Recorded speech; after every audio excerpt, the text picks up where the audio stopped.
Hey guys, tonight we're stepping straight into a Victorian house where the air smells like coal dust and regret, and every creak of the floorboards feels like a warning. Picture yourself standing in a shadowy foyer, the wallpaper peeling like old skin, gas lamps flickering just enough to make you question what's lurking in the corners. You're here for 24 hours, modern you, with your smartphone dreams and indoor plumbing expectations. But spoiler alert, you probably won't survive this. The Victorian era, 1837 to 1901, was a time of progress, sure, but for the average person, daily life was a gauntlet of discomforts, dangers, and downright weird habits. So before you get comfortable, take a moment to like the video and subscribe, but only if you genuinely enjoy what I do here. Drop a comment with your location and local time. I love knowing where you're drifting off from. Now dim the lights, maybe turn on a fan for that soft background hum, and let's ease into tonight's journey together. You push open the heavy front door, and it groans like it's judging your life choices.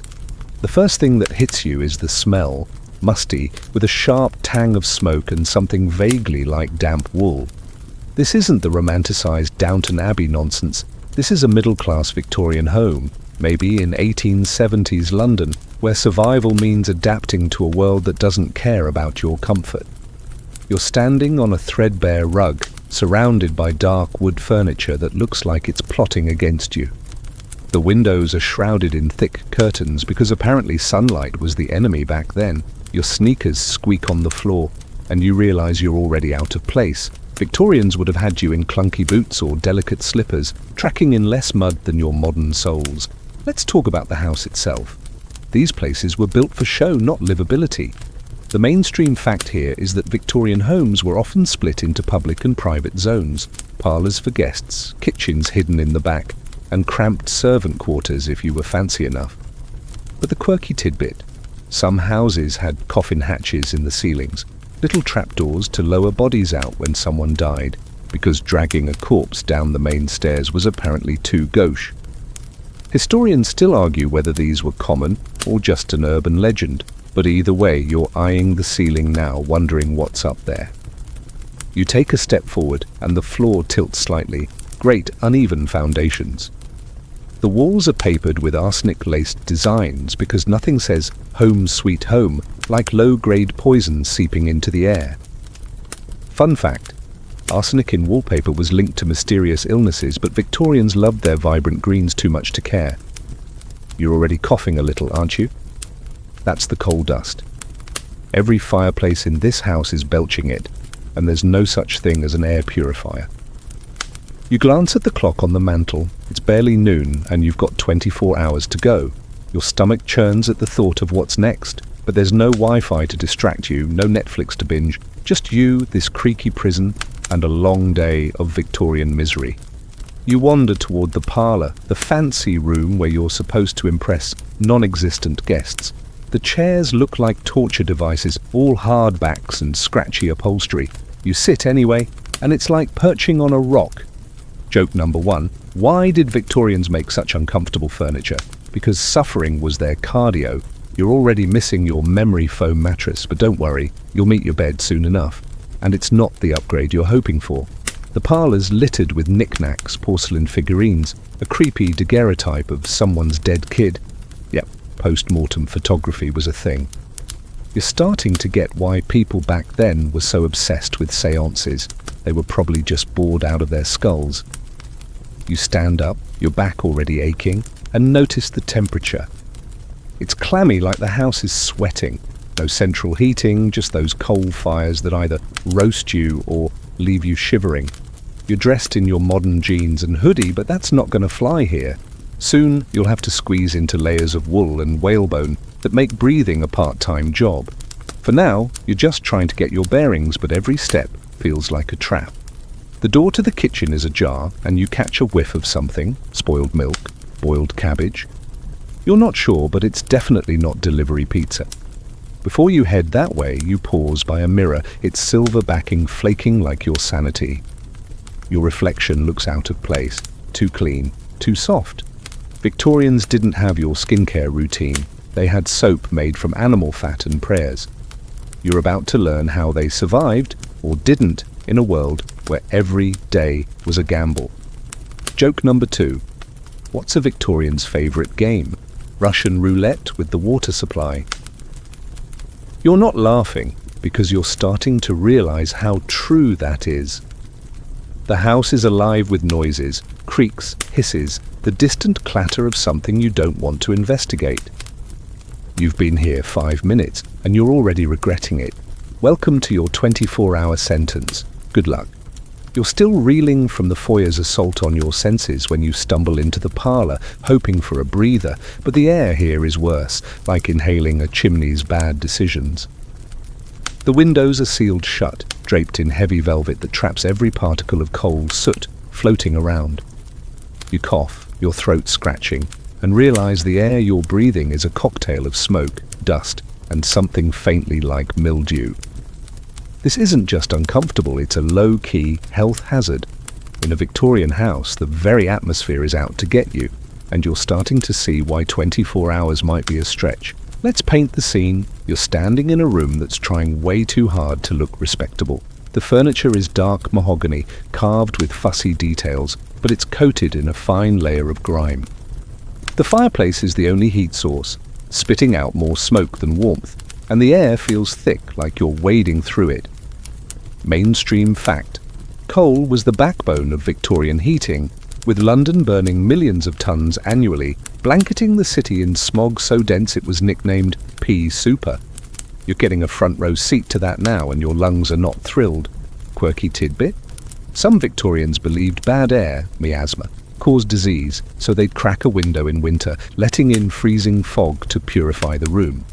Historians still argue whether this helped or just made everyone sicker, but you're leaning toward the latter as you wheeze. You try to sit on a horsehair sofa, but it's like landing on a bundle of twigs. Joke number 1. Why did Victorians love coal fires? Because they wanted to cosplay as smoked salmon. You shift, trying to get comfortable, but the room's air is so heavy it's like breathing soup. You notice the wallpaper, bold green swirls that scream, "We're rich," but you're pretty sure it's laced with arsenic, like half the decor back then. That green dye was a Victorian obsession, used in everything from dresses to curtains, and it off-gassed toxic fumes when damp. This house is damp, by the way. The walls feel clammy, and you're starting to wonder if you're inhaling poison with every breath. You glance at the fireplace, where a pathetic fire sputters. Coal's the culprit here, and it's not just the smoke. The soot settles everywhere, on the furniture, your clothes, your skin. You're already smudged, looking like you've been wrestling a chimney sweep. Victorians dealt with this daily, cleaning obsessively, but good luck keeping up. You're modern, used to air filters and HEPA vacuums, and this is a whole new level of gross. You try to open a window, but it's stuck, probably painted shut decades ago. The air outside wouldn't help anyway. London's streets were choked with factory smoke and horse manure, making the outdoors as bad as in here. You wander to a side table where a vase of wilted flowers sits in murky water. The smell doesn't help. Victorians loved cramming rooms with stuff, doilies, figurines, taxidermy birds, but all of it traps dust. You sneeze and it echoes in the quiet. Quiet, that is, except for the constant tick of a mantel clock and the hiss of gas pipes behind the walls. Those pipes are another worry. Gas lighting was cutting edge, but leaks were common, and the fumes could knock you out, or worse. You're starting to feel woozy, but is it the air, the soot, or just the house's vibe? Hard to say. You notice a bell pull by the door, the kind for summoning servants. You give it a tug, half hoping for rescue, but nothing happens. Middle-class homes like this might have had one overworked maid, but you're on your own. Joke number 2. What's a Victorian's favourite workout? Coughing their way through breakfast. You're not far from testing that yourself. The air's so bad you're tempted to hold your breath, but that's not a 24-hour strategy. You're starting to get why life expectancy back then hovered around 40 for city folk. Breathing was a full-time job. You shuffled toward the door, hoping the next room's better, but the parlour's left its mark. Your eyes sting, your throat's raw, and you're pretty sure your hoodie's now a shade of soot grey. You remember that foyer mirror, how out of place you looked, and now you're wondering if you'll even recognize yourself by the end of this? The house is winning, and you've barely started. Every breath feels like a gamble, and you're not loving the odds. You pause, hand on the doorknob, and take one last look at the parlor. It's like the room's smirking at you, daring you to keep going. You're not sure you have a choice. You escape the parlor's smoky haze, hoping for relief, but the hallway you stumble into is a shadowy maze of flickering gas lamps and creaky floorboards. Navigating a Victorian house in near darkness is like playing a survival game with no save points. You're squinting, trying not to trip over a rogue umbrella stand, and realizing that light, real, reliable light, is a luxury you took for granted. The dim glow from the gas lamps casts eerie shadows, and every step feels like a gamble against a twisted ankle or a face-first tumble down a staircase designed by someone who hated knees. Picture this. You're in a narrow corridor, the walls closing in with that same arsenic-laced wallpaper you're starting to suspect is plotting your demise. The gas lamps hiss softly, their flames dancing behind glass shades, throwing just enough light to make you paranoid about what's in the corners. Mainstream fact, gas lighting became widespread in the 1840s, transforming Victorian homes by extending usable hours, but it was finicky. Leaks, explosions, and carbon monoxide poisoning were real risks. Quirky tidbit? Some Victorians swore by moonlight towers, early streetlights powered by gas, but in homes you were stuck with these temperamental lamps or candles that smelled like burnt bacon. Historians still argue whether gas lighting improved safety or just traded one danger, fire, for another, toxic fumes. You reach for a lamp to adjust it, but the knob's scalding. Ouch. You jerk your hand back, cursing under your breath. The lamps need constant tweaking, and if you turn one too high, it'll smoke up the room faster than that coal fire in the parlor. You're learning fast. Light here isn't your friend. It's a part-time job. You glance at the staircase ahead, its steep, narrow steps vanishing into darkness.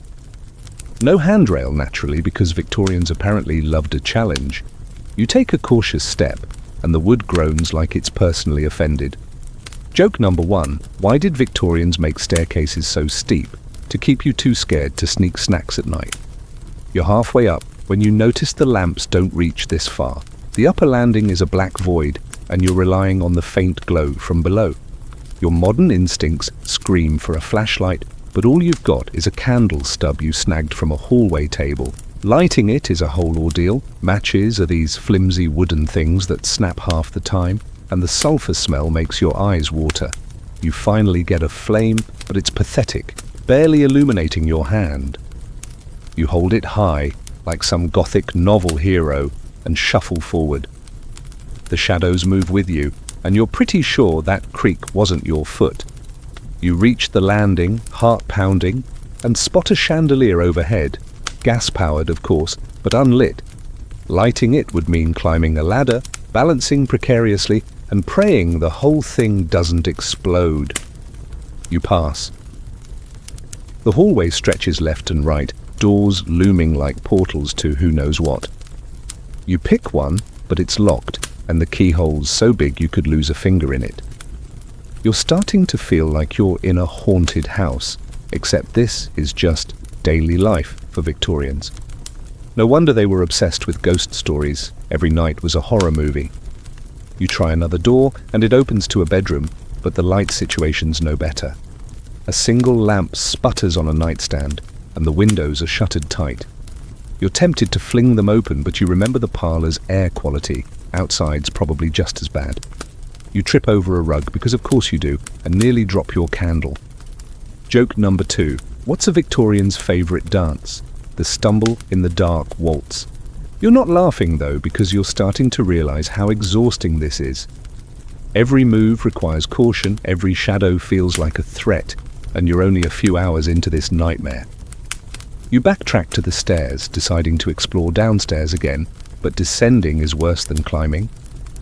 The steps are uneven, worn smooth by decades of use, and your candle's flickering like it's about to quit. You grip the wall, feeling the tacky wallpaper under your fingers, and make it to the bottom without breaking your neck? Barely. You're sweating now, despite the chill, and you're wondering how anyone survived this daily. The answer? A lot of them didn't. Falls were a leading cause of injury, especially for kids and the elderly. You're starting to miss that sooty parlor. At least it had some light. You pause in the hallway, catching your breath, and notice a faint glow from the kitchen. You're drawn to it, hoping for something less oppressive, but you're not optimistic. The house feels alive, creaking and hissing, and you're just a guest it doesn't like. You're still clutching that candle, its wax dripping onto your hand, and you're wondering how you'll make it through the night. 24 hours? Yeah, right. You're barely surviving the first few, and the darkness is only the beginning.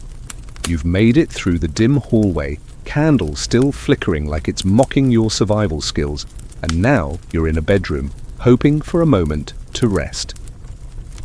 Spoiler: rest is not on the menu. The bed looms in the corner, a hulking wooden frame that looks more like a medieval punishment device than a place to sleep. You're exhausted from dodging staircases and choking on coal dust, but the moment you approach the mattress, you realize this is where your Victorian adventure gets personal. That lumpy, sagging thing is your bed for the night, and it's about as inviting as a pile of rocks. You're starting to see why 24 hours in this house feels like a death sentence. Let's set the scene. The room is chilly, the air heavy with that same musty dampness you've been breathing since you arrived. The bed's piled with quilts that smell like they've been storing mildew since Queen Victoria's coronation. You pull back the covers, and the mattress, stuffed with straw, horsehair, or maybe last week's garbage, sags under your touch. Mainstream fact: Victorian mattresses were often filled with organic materials like straw or feathers, which compressed quickly and needed constant refluffing to stay bearable. Quirky tidbit: some thrifty households used rags or even dried leaves, turning beds into a lucky dip of itchiness. Historians still argue whether these mattresses caused more back pain or just drove people insane from the constant rustling. You sit on the edge, and the bed groans louder than the staircase. It's uneven, with lumps that feel like they're staging a revolt against your spine. You lie down just to test it, and instantly regret it. Something pokes your back, probably a stray feather, or, knowing your luck, a mouse nest. Joke number 1: why did Victorians sleep so badly? Because their beds were training for the grumpy cat audition. You roll over, hoping for a better spot, but the mattress just shifts the lumps around like a sadistic game of whack-a-mole. Your modern pillow-top dreams are crying right now. The bedding's no better. The sheets are coarse, probably linen or rough cotton, and they smell like they've been washed in river water and despair. Blankets are heavy wool, scratchy enough to make you miss your fleece throw. You notice a faint whiff of lavender. Victorians sprinkled it in beds to mask odors or repel bugs. Spoiler: it's not working. You're pretty sure something just scuttled across the pillow. Fleas were a fact of life back then, thriving in these organic mattresses, and you're starting to itch just thinking about it. You sit up, heart sinking, because sleep feels like a distant fantasy. You glance around, hoping for distractions, but the room's as welcoming as a crypt. The wallpaper's peeling, the single gas lamp sputters, and the wardrobe in the corner looks like it's waiting to eat you. You spot a chamber pot under the bed. Yep, that's your toilet for the night. No flushing, no privacy, just a ceramic bowl you'll have to empty in the morning. You're already dreading it. The room's so cold your breath is visible, and the fireplace is unlit because, apparently, only the parlor gets heat. You pull the blankets tighter, but they're so heavy you feel pinned like a butterfly in a collector's case. You try to fluff the mattress, shaking it like you've seen in old movies, but all you get is a cloud of dust and a coughing fit. Joke number 2. What's a Victorian bed's secret weapon? Sneak attack allergens. You're starting to understand why Victorians were so obsessed with taking the air at seaside resorts. Anything to escape these suffocating rooms. You lie back again, staring at the ceiling, where cracks spiderweb across plaster. Is that a coffin hatch, like the one you heard about in the foyer? You're not sure, but it's not helping your mood. Sleep's supposed to be your refuge, but this bed's more like a battlefield. You're tossing, turning, dodging lumps and praying you don't roll into something alive. Victorians slept like this every night, and you're wondering how they didn't just give up. Life expectancy was already low, bad air, bad food, and now this torture device disguised as a bed. You're only a few hours into your 24-hour challenge and you're already fantasizing about your memory foam back home. The house creaks, the lamp flickers, and you're pretty sure that rustling in the mattress isn't your imagination. You've got to survive till morning, but right now, you're not betting on it. You drag yourself out of that lumpy, flea-infested bed, your back screaming and your skin itching from whatever was living in the mattress. It's morning, and you're desperate for a shower to wash off the Victorian grime. But surprise, this house doesn't know what a shower is. You're in for a hygiene routine that's more ordeal than refreshment, standing in a chilly bathroom that feels like a dungeon. The air's damp, the floor's cold, and you're about to discover why clean, in the Victorian era, was more of a suggestion than a reality. Your 24-hour survival challenge just got a lot less glamorous. Picture this. You're in a small, tiled room, probably tacked onto the house as an afterthought. There's a chipped porcelain basin, a jug of water that's suspiciously cloudy, and a mirror so foggy it's practically useless. The water in the jug is ice cold because hot water means boiling it downstairs and hauling it up in buckets, a luxury you're not getting today. Mainstream fact, indoor plumbing was rare in middle-class Victorian homes until the late 19th century, so most people washed with a pitcher and basin, using cold water, unless they had servants to heat it. Quirky tidbit, toothpaste was often a homemade mix of chalk, charcoal, or even ground cuttlefish bone, which tasted like regret and barely cleaned. Historians still argue whether these concoctions helped or just shredded gums, but you're about to find out. You dip a rag into the frigid water and shiver as it touches your skin. This is your bath, and it's as refreshing as a polar plunge. You scrub your face, but the soap, made from lye and animal fat, smells like a butcher shop and leaves your skin tight and raw. You're missing your grapefruit-scented body wash so much it hurts. The water's already grey from the soot you picked up in the parlour, and you're barely cleaner than when you started. You glance at the basin, wondering how many people shared this water before you. Spoiler, probably the whole household. Joke number 1, why did Victorians skip baths? Because the water was dirtier than they were. Your teeth are next, and you spot a tin of toothpaste on a shelf. It's a gritty paste that tastes like you licked a chalkboard, and the toothbrush, a wooden stick with boar bristles, sheds into your mouth. You gag, spitting into the basin, and wonder how anyone kept their teeth. Many didn't. Tooth decay was rampant, and dentists were more like carpenters with pliers. You're tempted to skip brushing, but the thought of Victorian breath makes you power through. You rinse with more of that cloudy water, praying it's not from the same river where they dump sewage. You turn to your hair, which is already greasy from the coal soot air. There's no shampoo, just a bar of that same harsh soap which tangles your hair into a bird's nest. Women often used vinegar rinses or egg yolks for shine, but you're not that desperate yet. The cold water makes your scalp prickle, and you're shivering so hard you nearly knock over the basin. The room's unheated, naturally, and the single window is too small to let in light or air. You're starting to understand why Victorians looked so grim in photos. Hygiene was a full contact sport.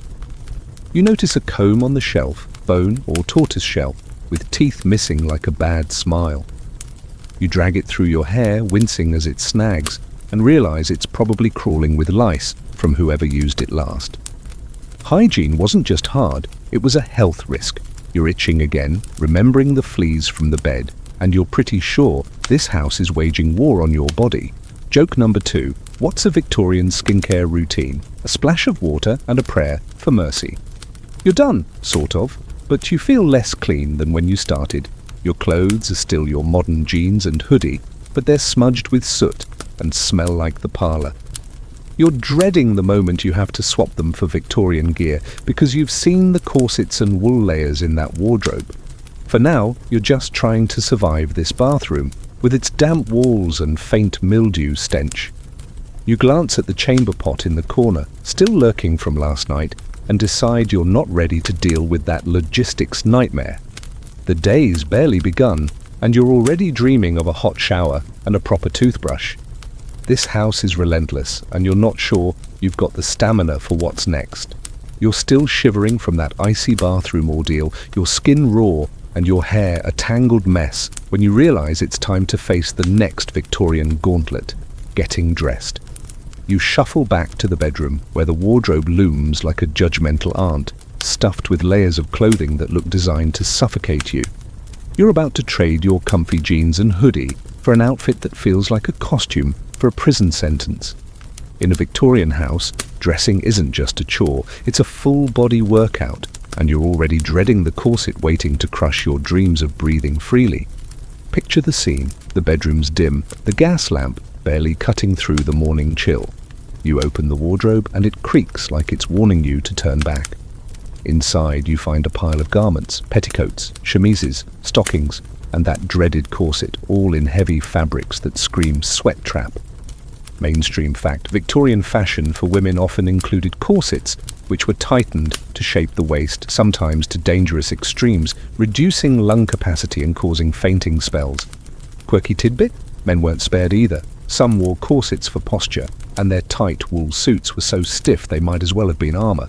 Historians still argue whether corsets were empowering fashion statements or literal torture devices, but you're leaning hard toward torture as you eye the whalebone contraption. You start with the chemise, a shapeless cotton shift that's surprisingly scratchy. It's supposed to be underwear, but it feels like a burlap sack. Next come the stockings, wool of course, because comfort is apparently illegal. They're held up by garters that pinch your thighs like tiny crab claws. Then it's time for the corset.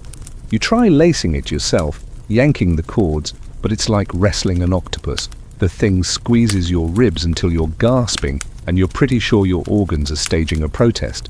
You're not even aiming for the 18-inch waist some Victorians bragged about, just enough to button the dress without passing out. Joke number 1. Why did Victorians love corsets? Because they wanted to hug their insides to death.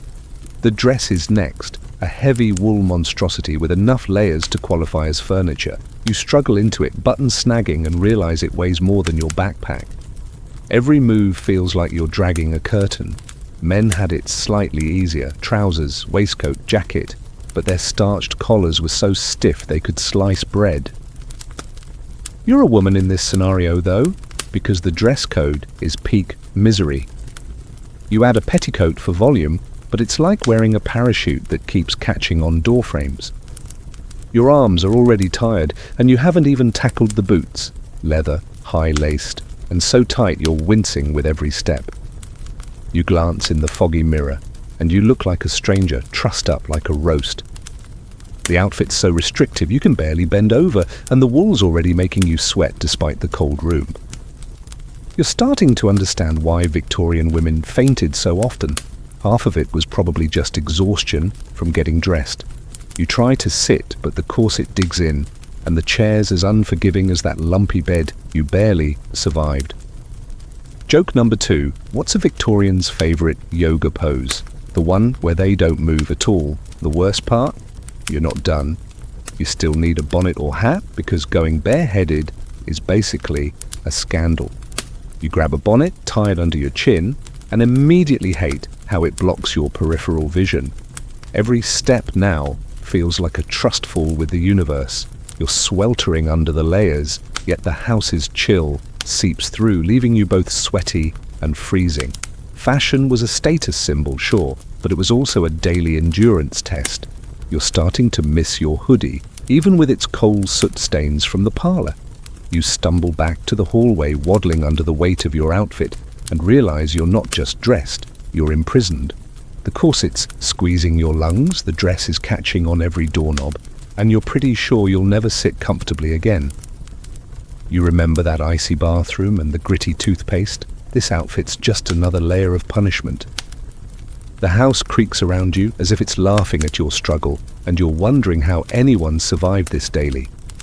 You've got hours left in this 24-hour challenge, and you're already fantasizing about ripping off this dress and sprinting back to your modern life.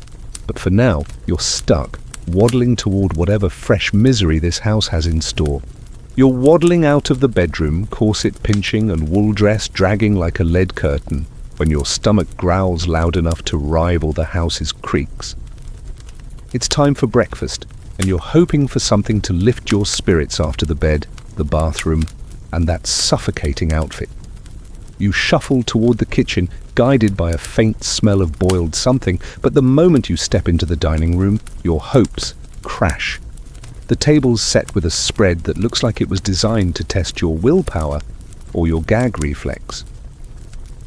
Welcome to Victorian breakfast, where blandness is king. And every bite comes with a side of etiquette you're doomed to mess up. Picture this. A dim room with heavy curtains, a table covered in a stained cloth, and a few chipped plates holding what passes for food. There's a bowl of gruel. Think watery oatmeal with the personality of cardboard, a loaf of dense bread, and a suspicious pat of butter that's probably rancid. Mainstream fact, Victorian breakfasts for the middle class were simple, often porridge or bread with tea, as food was expensive and refrigeration spotty. Quirky tidbit? Some ate invalid foods, like gruel daily, not because they were sick, but because it was cheap and supposedly moral. Fancy food was for sinners, apparently. Historians still argue whether these diets caused malnutrition or just made everyone cranky, but you're leaning toward both as you eye the grey sludge in your bowl. You sit, the corset digging into your ribs, and grab a spoon. The gruel's cold, lumpy, and tastes like it's mad at you. You chew a spoonful, wincing as it slides down like wet cement. You're tempted to skip it, but hunger wins, and you force another bite. The bread's no better, stale, with a crust that could double as a weapon. You spread some butter, hoping it helps, but it smells off, like it's been sitting in the parlour's sooty air too long. Joke number one: why did Victorians love gruel? Because it matched their enthusiasm for life. Then there's the tea, served in a cracked cup. It's bitter, brewed so strong it could wake a corpse, and there's no sugar unless you're feeling fancy. You sip, scalding your tongue, and notice the milk jug.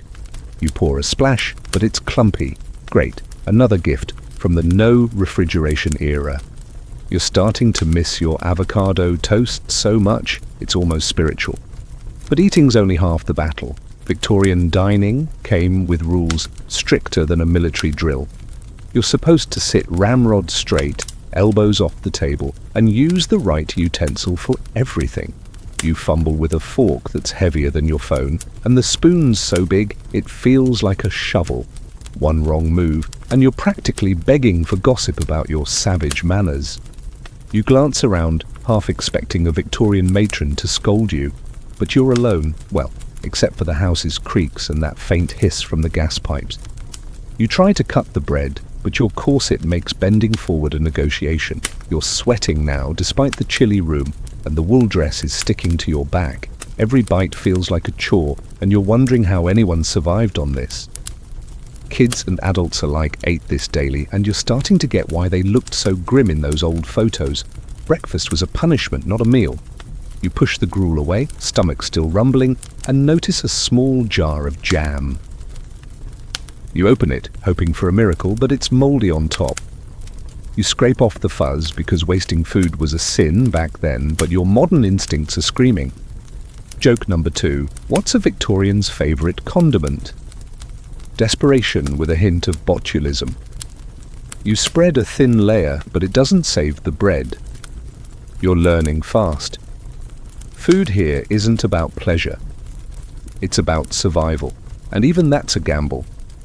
You lean back, careful not to slouch, and realize you've barely eaten, but you're already exhausted.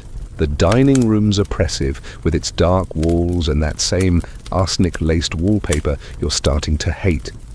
You remember the sooty parlour, the lumpy bed, the icy bathroom. This breakfast is just another link in the misery chain. You're only halfway through your 24-hour challenge, and you're fantasizing about a drive-through burger. The house seems to sense your weakness, creaking louder, as if daring you to keep going. You're not sure you can, but you've got no choice. You stand, corset creaking, and brace yourself for whatever this place throws at you next. You push away from the dining table, that grim breakfast of gruel and mouldy jam still sitting heavy in your stomach, and stumble toward the kitchen, hoping to escape the dining room's oppressive gloom. But the moment you cross the threshold, you're hit with a new kind of misery. The endless grind of Victorian housework awaits. You're not just a guest in this creaky, sooty house. You're now the unpaid servant, tasked with scrubbing, polishing, and battling a losing war against dirt. The kitchen's a chaotic mess of blackened pots and sticky floors, and you're about to learn why keeping a Victorian home respectable was a soul-crushing full-time job. Picture this. You're standing on a cold stone floor, surrounded by wooden counters scarred from years of chopping and scraping. A coal stove belches heat and more of that familiar soot, making the air feel like a gritty fog. There's a bucket of murky water, a bar of lye soap that smells like regret, and a scrub brush that's seen better days. Mainstream fact, Victorian housework was grueling, with middle-class women or their maids spending hours daily cleaning, as coal dust and poor ventilation made homes filthy within hours. Quirky tidbit? Some households used blacking polish made from graphite and animal fat to shine stoves, but it was so toxic it could burn skin or poison you if inhaled. Historians still argue whether this relentless cleaning caused more health problems than it solved, but you're leaning toward definitely as you eye the bucket. You start with the floor because it's sticky with spilled grease, and who knows what. You dip the brush in the water, which is already grey, and start scrubbing. The soap stings your hands, and within minutes, your knuckles are raw. Your corset's digging into your ribs, making every bend a negotiation, and the wool dress is soaking up sweat like it's auditioning for a swamp. Joke number 1, why did Victorians scrub so hard? Because dirt was the only thing keeping the house together. You're on your knees now and the floor's fighting back. Every stroke just smears the grime around. You move to the stove, which looks like it's been through a war. It's caked with soot and grease, and you grab the blacking polish, gagging at its rancid smell. You smear it on, coughing as the fumes hit you, and realize you're probably shaving years off your life. This was daily work for maids who often started at dawn and didn't stop till midnight. You're barely 10 minutes in and your arms are screaming. The kitchen's cluttered with tools, copper pots, iron skillets, a meat grinder that looks like a torture device. Everything's heavy and nothing's clean. You knock over a jar of flour and it puffs into the air, sticking to your sweaty face. Great, now you're a ghost. You try to wash the pots next, but the water's so cold it numbs your fingers, and the soap barely cuts the grease. You're starting to understand why food tasted so bad. Half the flavour was probably leftover grime. The sink's a shallow basin, no faucet, just a pump that spits rusty water if you work it hard enough. You pump, your arms burning, and get a trickle that's more sludge than liquid. Joke number 2, what's a Victorian's favourite cardio? Wrestling the kitchen pump for a drop of water. You're exhausted, and you haven't even tackled the laundry, which involves boiling clothes in a copper tub and wringing them by hand. Nope, not today.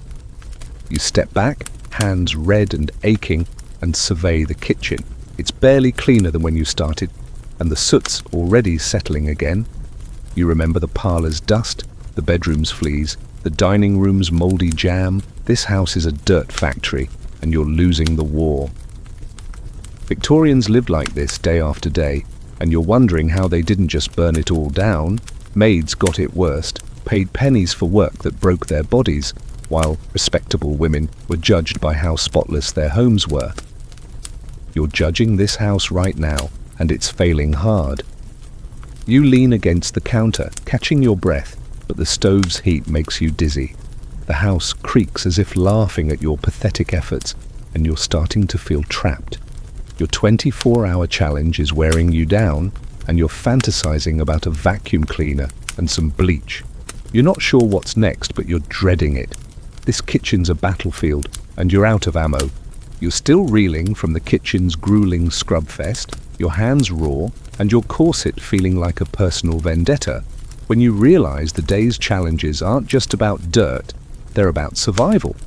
The Victorian house is a petri dish of disease, and you're about to navigate a world where every cough, sip of water, or bite of food could be your last. You're trudging through the hallway, still sticky with flour and soot, when you notice a faint whiff of something foul. Maybe the chamber pot you've been avoiding, maybe something worse. This place isn't just uncomfortable, it's a health hazard, and you're starting to see why lasting 24 hours feels like a long shot. Picture this. You're back in the dim parlour, where the air's thick with coal dust and that arsenic-laced wallpaper's probably not doing you any favours. The windows are shut tight, trapping every germ, and the only fresh air comes from a drafty crack that's more chill than breeze. Mainstream fact, Victorian cities were plagued by diseases like cholera, typhoid, and tuberculosis, spread through contaminated water, poor sanitation, and overcrowded living conditions. Quirky tidbit? Some Victorians swore by bizarre remedies like drinking arsenic or wearing camphor bags to ward off illness, which often did more harm than good. Historians still argue whether these treatments were placebos or just accelerated the inevitable, but you're not eager to test them as you cough into your sleeve. You head to the kitchen for a drink, hoping to wash away the gruel's aftertaste, but the water pump's your only option. You give it a few pumps and out comes a trickle of brownish liquid that smells like metal and regret. You hesitate because cholera was the Victorian era's grim reaper, killing thousands in outbreaks tied to filthy water sources. You're tempted to skip it, but your throat's parched from the sooty air. You sip, wincing, and pray it's not a one-way ticket to the outhouse. Joke number 1. Why did Victorians drink dodgy water? Because dehydration was the only thing worse. You notice a bottle of tonic on the counter, labelled as a cure for general malaise. You're curious, so you take a sniff. Ugh, it's like turpentine mixed with despair. These tonics often contained opium, alcohol, or even mercury, peddled as miracle cures but more likely to land you in a coffin. You set it down, remembering that crocodile dung sunscreen vibe from those quirky remedies you've heard about. No thanks, you're already dodging enough risks just breathing in this house. The air's so bad you're half expecting to see tuberculosis germs throwing a party in the corner. You wander back to the parlour, where a dusty medical book sits on a shelf. You flip it open, and it's a horror show. Pages on bleeding patients, or dosing them with laudanum for everything from headaches to heartbreak. Doctors back then were as likely to kill you as cure you, and hospitals were for the desperate or the dying. You're starting to itch again, not just from the fleas in that lumpy bed, but from the thought of lice, bedbugs, or worse. Smallpox scars were a fashion statement for survivors. You check your arms, paranoid, and wonder how anyone lived past 40. You hear a cough from somewhere, maybe your own echo, maybe the house itself, and it sends a chill down your spine. Sanitation was a pipe dream here. Chamber pots were emptied into streets or cesspits, and flies carried germs like tiny delivery drones. You're avoiding that pot under the bed like it's radioactive, but sooner or later you'll have to face it. Joke number 2. What's a Victorian's favourite game? Guess the source of that smell. You're not laughing because the stakes feel too real. You're only halfway through your 24-hour challenge, and every moment feels like a roll of the dice.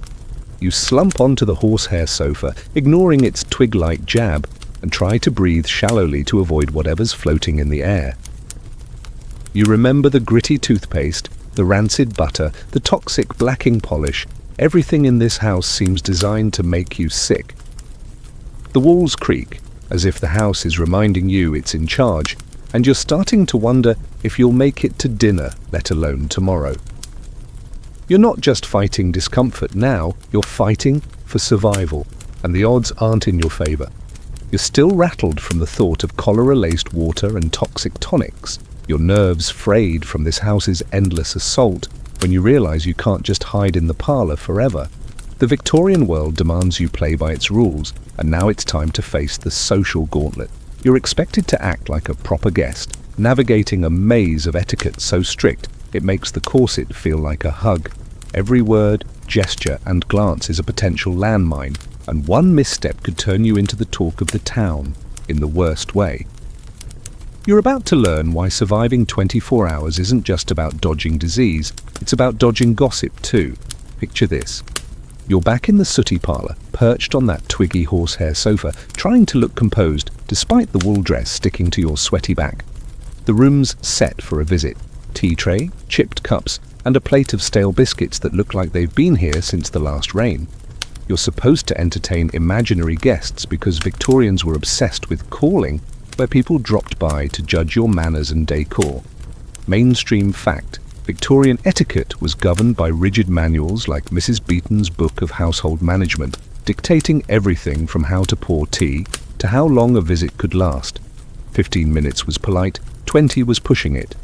Quirky tidbit: some women carried calling cards with secret codes, like turning down a corner to signal they'd visited in person, because even absence had rules.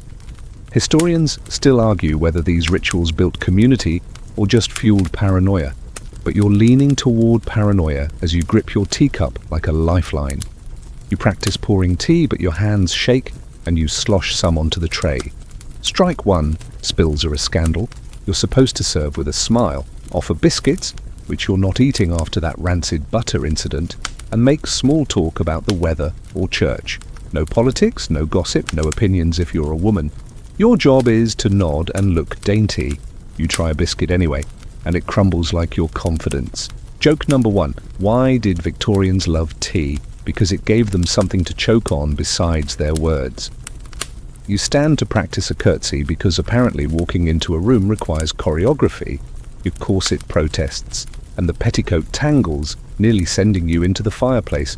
You're supposed to glide, head high, but you're waddling like a penguin in this dress. If someone were here, they'd already be whispering about your unrefined manners. Victorians were ruthless. Forget to return a call, use the wrong fork, or laugh too loudly, and you'd be blacklisted from polite society.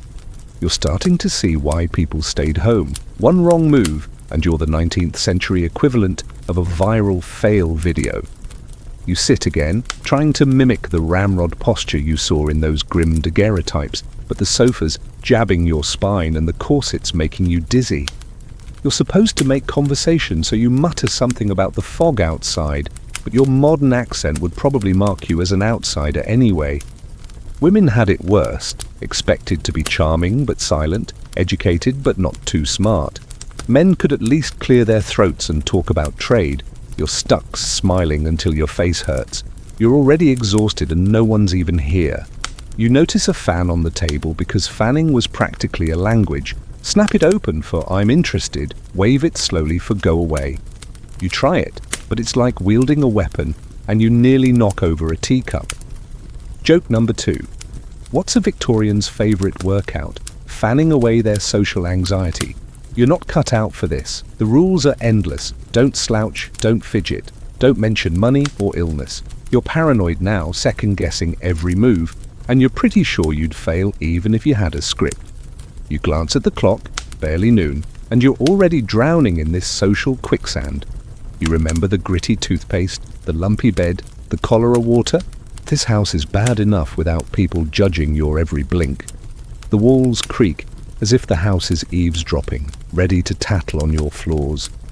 You're halfway through your 24-hour challenge, and you're fantasizing about locking the door and hiding from the world. But Victorians didn't get to opt out, and neither do you. You brace yourself, wondering what fresh torture this day has in store.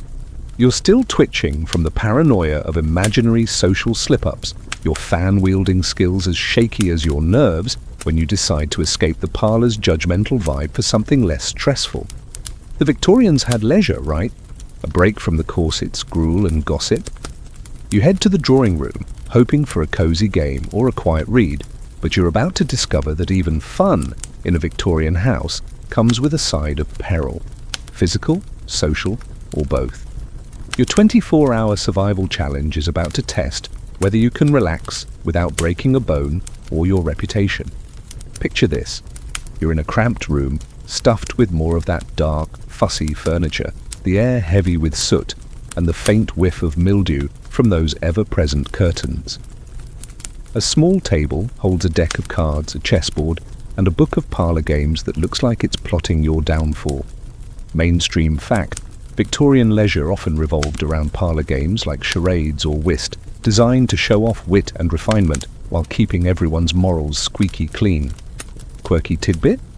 Some games, like Snapdragon, involved snatching raisins from a bowl of burning brandy. Yes, playing with fire was their idea of a good time. Historians still argue whether these games were harmless fun or a way to mask class tensions, but you're leaning toward reckless as you read the rules for Snapdragon. You start with something safer, a card game, maybe whist. You shuffle the deck, but the cards are worn and sticky, probably from years of sweaty hands. You deal, pretending you have opponents, but the rules are so complicated, tricks, trumps, and etiquette, you're lost in 5 minutes. You're supposed to be charming and clever, but you're just muttering curses under your breath. One wrong play in a real game, and you'd be branded a cheat or a bore, social death in Victorian terms.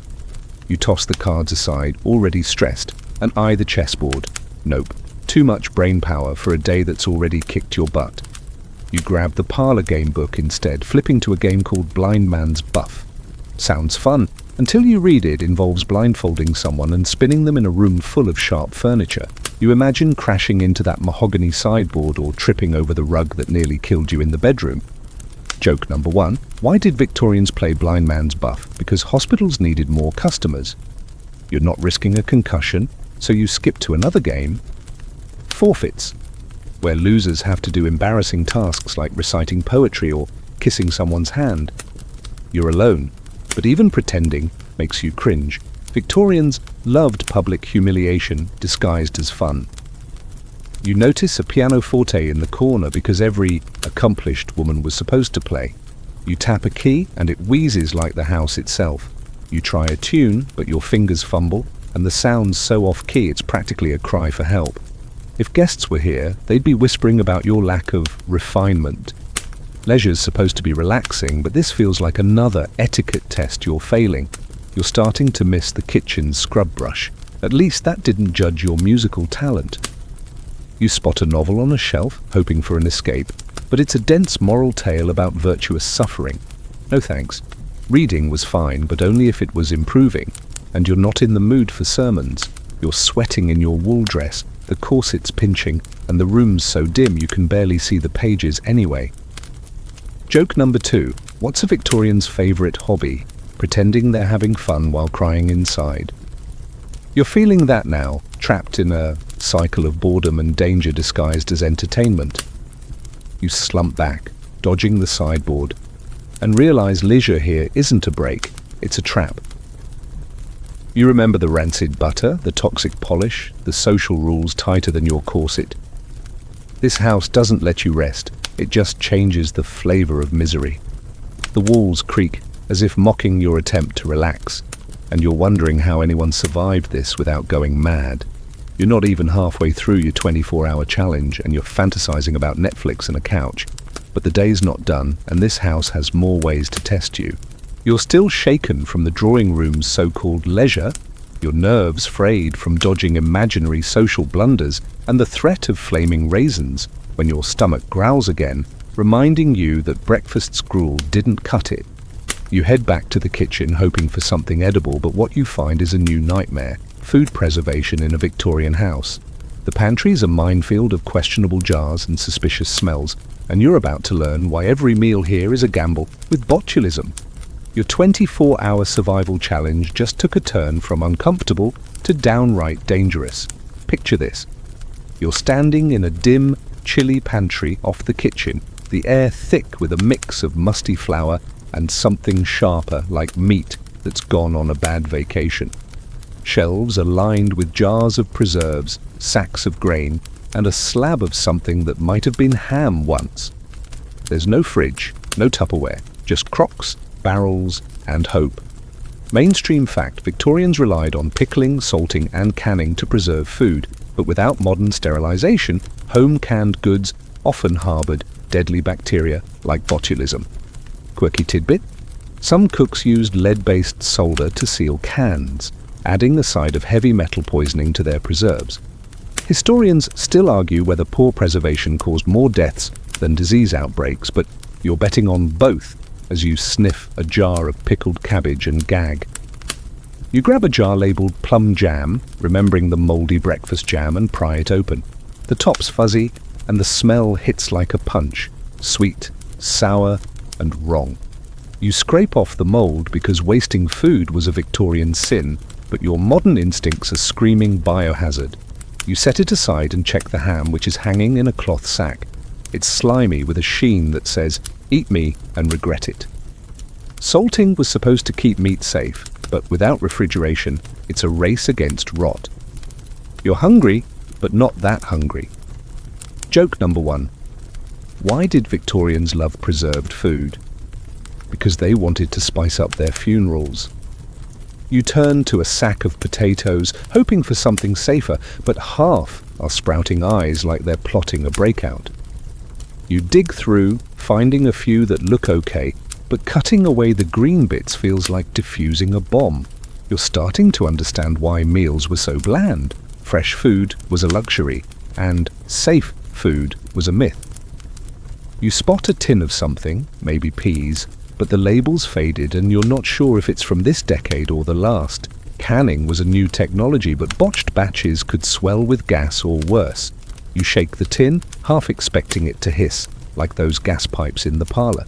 You decide to try boiling the potatoes because raw's not an option. You lug a pot to the stove, which is still smouldering from your earlier cleaning fiasco. Lighting it is a chore, shoving in coal, dodging sparks and praying it doesn't explode. The water's from that rusty pump, and you're still haunted by cholera warnings, but you've got no choice. You chop the potatoes, your hands slipping on the dull knife, and drop them in. The pot takes forever to heat, and the steam smells like damp cellar. Joke number 2, what's a Victorian's favourite kitchen gadget? A prayer book for surviving dinner. You glance at the shelves again, noticing a jar of potted meat. You don't even open it. Potted anything sounds like a trap, and you're not falling for it. You're starting to miss the gritty toothpaste and lumpy bed. At least they didn't threaten your life quite so directly. The kitchen's a battlefield, and you're losing. Victorians ate this way daily, and you're wondering how they didn't all drop dead by 30. The house creaks as if it's daring you to take a bite, and you're pretty sure it's rooting for the botulism. You're not even close to done with your 24-hour challenge, and you're already dreaming of a grocery store and a microwave. You're still reeling from the pantry's parade of spoiled jam and slimy ham, your stomach churning at the thought of botulism roulette, when you notice a sharp chill creeping through the kitchen. The coal stove's heat barely reaches the corners, and your wool dress, damp with sweat from your cooking attempt, feels like a cold, heavy shroud. You realize the house itself is turning against you, its drafty rooms and feeble fires making warmth a fantasy. In a Victorian home, staying warm is a losing battle, and you're about to learn why surviving 24 hours means fighting the cold as much as the grime and bad food.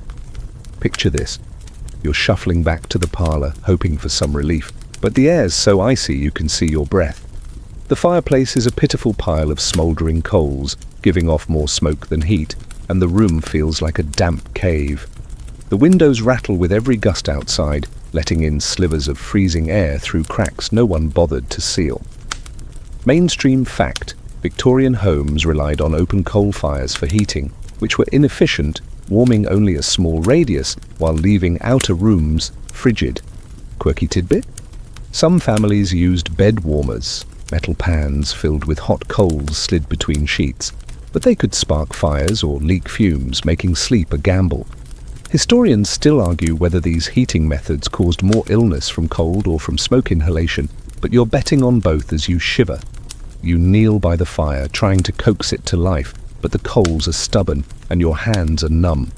You toss in a lump of coal, coughing as soot puffs into your face, and realize you're just adding to the parlour's grimy haze. The heat barely reaches your knees, let alone the rest of the room. You're wearing layers, chemise, corset, petticoat, dress, but they're no match for the draft.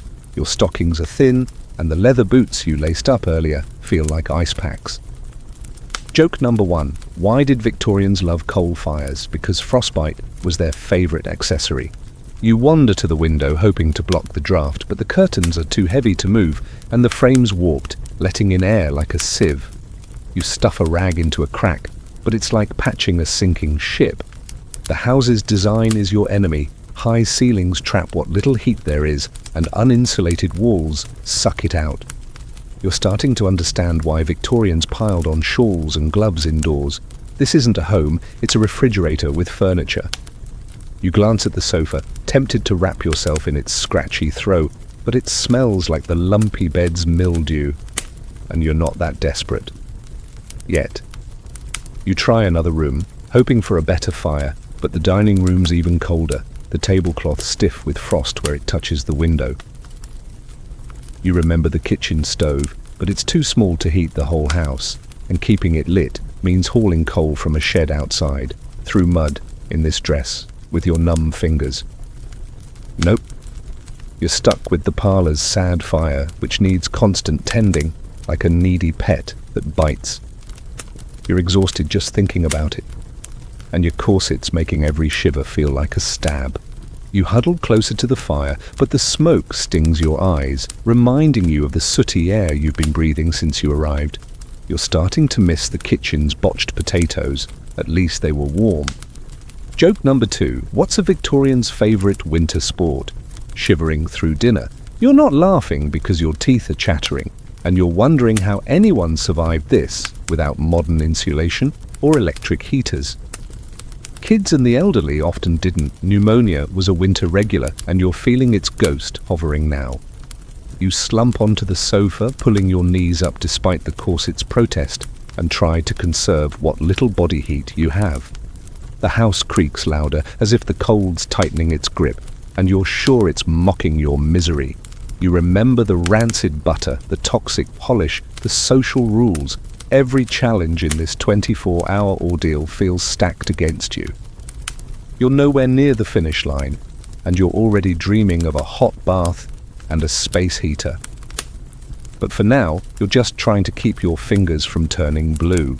You're huddled by the parlour's pathetic fire, still shivering in your damp wool dress, the cold seeping into your bones like it's personal. The house's relentless chill has you rattled, but now a new kind of pressure creeps in. Not physical, but mental. You're trapped in this creaky, sooty prison with no escape, no distractions, and a suffocating sense of boredom that's starting to claw at your sanity. Victorian life wasn't just about surviving disease or staying warm. It was about enduring a claustrophobic world of rigid expectations and endless monotony. You're about to learn why 24 hours in this house feels like a mental marathon you're not trained for. Picture this. You're back on that twiggy horsehair sofa, the room dim and smoky, the only sounds the fire's faint crackle and the house's ominous creaks. There's no phone, no TV, no Spotify, just you, your thoughts, and a stack of moralizing books that make tax forms look thrilling. Mainstream fact, Victorian middle-class life, especially for women, was tightly controlled, with idleness seen as sinful. So people filled their days with repetitive tasks or improving activities like needlework or letter writing. Quirky tidbit?